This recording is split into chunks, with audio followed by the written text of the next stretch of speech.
सुररम नाम के एक गांव में अर्जुन नाम का एक नौजवान रहता था। उसने प्रिया नाम की एक लड़की से शादी की और आराम से रहने लगा।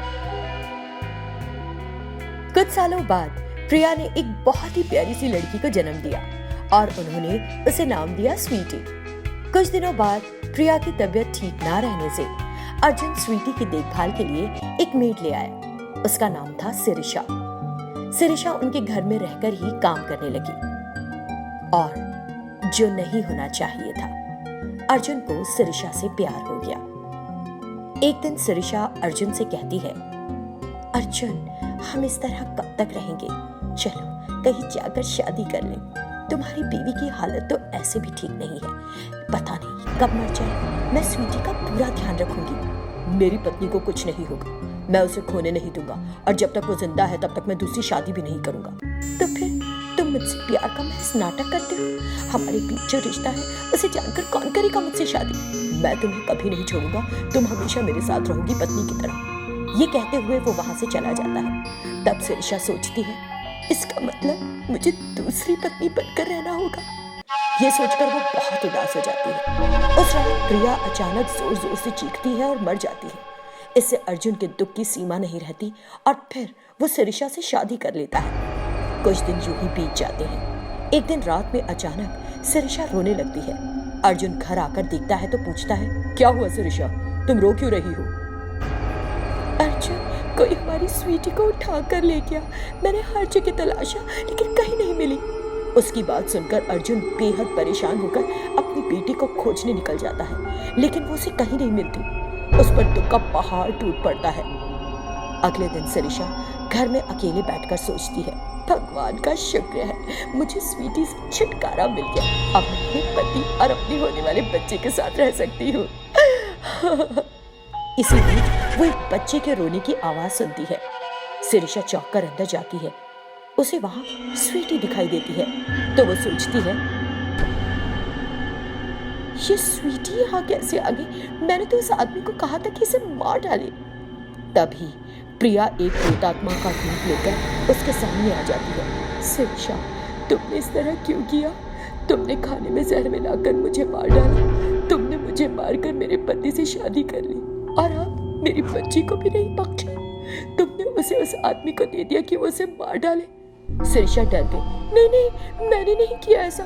मुझे नहीं पता कि कौन था वो आदमी। तुरंत प्रिया ने उसे पकड़ लिया और बोली, सच सच बताओ, नहीं तो तुम्हें। हाँ, मैंने ऐसा किया। मैंने तुम्हारी बेटे से निजात पाकर अर्जुन और अपने खुद के बच्चे के साथ खुश रहना चाहा। तुम जैसे लोगों को जिंदा नहीं छोड़ना चाहिए। तुमने मुझे धोखे से मारा और आज मेरी बेटी की जान लेने की कोशिश की। मैं तुम्हें इसी वक्त मार डालूंगी। सिरिशा अपनी जान सकते में देखकर वहां से भागने लगती है, लेकिन प्रेतात्मा उसे पकड़कर मार डालती है। कुछ देर बाद वहां अर्जुन आता है।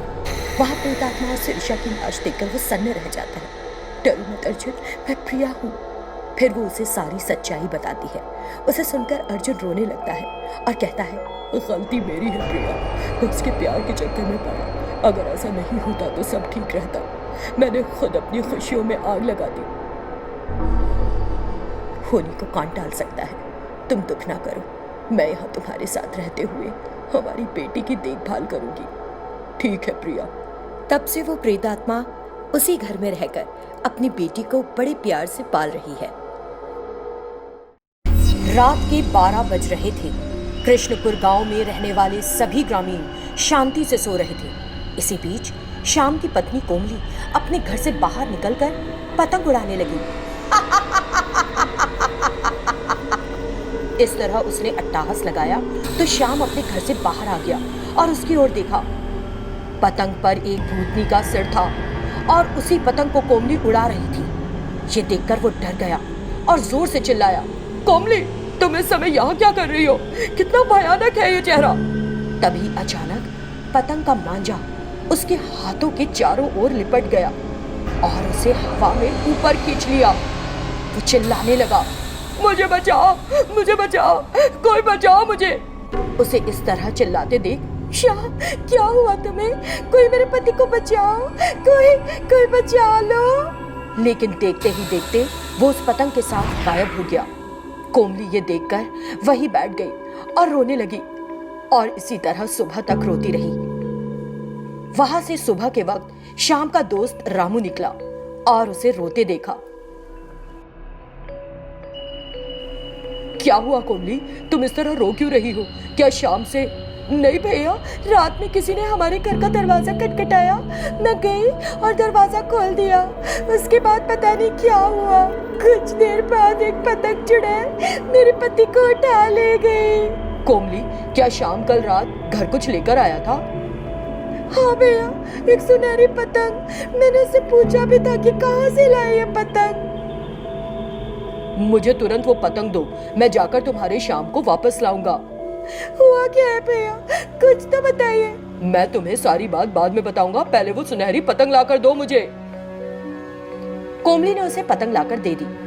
तुरंत रामू ने उस पतंग को लिया और कब्रिस्तान की तरफ भागा। ओ चुड़ैल, मैं ले आया तुम्हारी पतंग, मेरे दोस्त शाम को छोड़ दो। इस तरह रामू जोर से चिल्लाया। तुरंत एक चुड़ैल उसके सामने आ गई। क्या तुम मेरी पतंग ले आए? तो लाओ दो मुझे। पहले मेरे दोस्त को लाओ, फिर लेना अपनी पतंग। मैं उसे तुम्हारे साथ नहीं जाने दूंगी। उसकी ये मजाल कि उसने मेरी कब्र से पतंग चुराई। उसने खुद अपनी मौत को बुलाया है।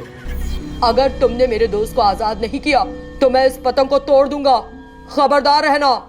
ये सुनकर वो चुड़ैल डर गई और बोली, नहीं नहीं, ऐसा मत करना, मैं तुम्हारे दोस्त को ले आती हूँ। ये कहकर वो शाम को ले आई। फिर रामू ने भी उसे सुनहरी पतंग दे दी। पतंग मिल जाने पर चुड़ैल बहुत खुश हुई और बोली, अगर यहाँ फिर आने की हिम्मत की तो अपनी जान गंवा बैठोगे।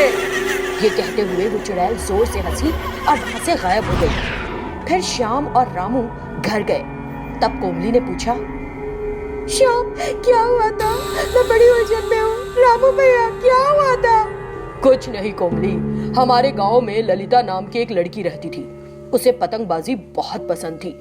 एक दिन पतंग उड़ाते हुए वो छत से नीचे गिर गई और उसकी मौत हो गई। उसके माँ बाप को लगा कि उसकी आत्मा शांति से रहे, इसीलिए उन्होंने एक सोने की पतंग के साथ उसे दफना दिया। तुम्हारे पति को जब इस बारे में पता चला तो वो लालच में पड़कर उसकी कब्र पर चला गया, इसीलिए हुआ ऐसा।